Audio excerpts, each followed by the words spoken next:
Consider a population that contains two different alleles for a specific gene. The population is in Hardy-Weinberg equilibrium, and one of the alleles has a frequency of 0.3.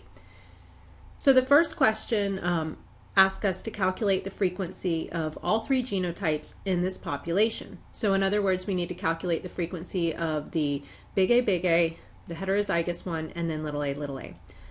Okay, so the information that we're given really is just that we have a frequency of 0.3 for one of the alleles. So we can assign that to P. So P's frequency is going to be 0.3. And then recall that P plus Q, and both of those are representing the two different alleles, the frequency of those is going to equal 1.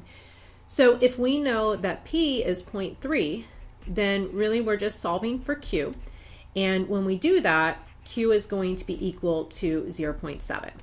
Okay, so at this point now we have the frequency for two of the alleles. And it doesn't really matter which one you assign to each. So I'm going to put the frequency of the big A, that's going to be equal to P. So this is going to be 0.3. And the frequency of little a is going to be 0.7. And then knowing that information, we're going to be able to calculate the frequency of the different genotypes. So if we look at the Hardy-Weinberg equation, this would be it. So P squared plus 2PQ plus Q squared is going to be equal to 1. And I'll just remind you that P squared is the frequency of big A, that genotype. This is the frequency of the heterozygous ones, and this one over here is the frequency of the little a. So knowing this, if we want to solve for the frequency of this one, we would take P squared. And again, P squared, this is 0.3. So we're really going to do 0.3 squared, and that will give us the frequency of the heterozygous, the frequency of big A. If we want to solve this one, it would be 2 times whatever P is times whatever Q is. And then for the last one, it's going to be Q squared, which again is going to be 0.7 squared. And all that, if we added it up, we could double check and it should equal 1. So if we did 0.3 squared, that is equal to 0.09.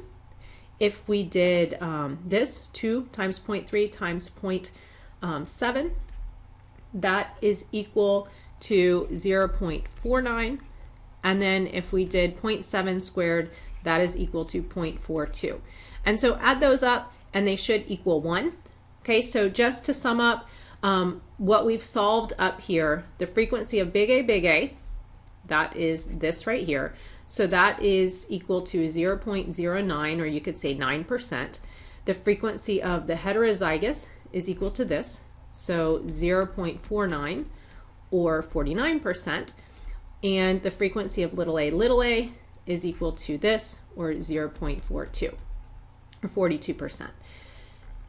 To answer the next question, we're told that we've got 1,500 individuals in this population, and we want to know how many individuals have each one of those genotypes.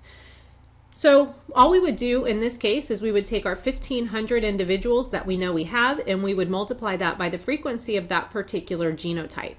So for big A, it's 1,500 times the 0.09. When we do that, we're going to get 135 individuals. If we did this for the heterozygous ones, we'd take 1,500 times their frequency, which is 0.49. So that is equal to 735. And then for the little a, it's 1,500 times their frequency, which is 0.42, and that is equal to 630. If we wanted to just double check, we would add all these up and make sure they do sum up to 1,500.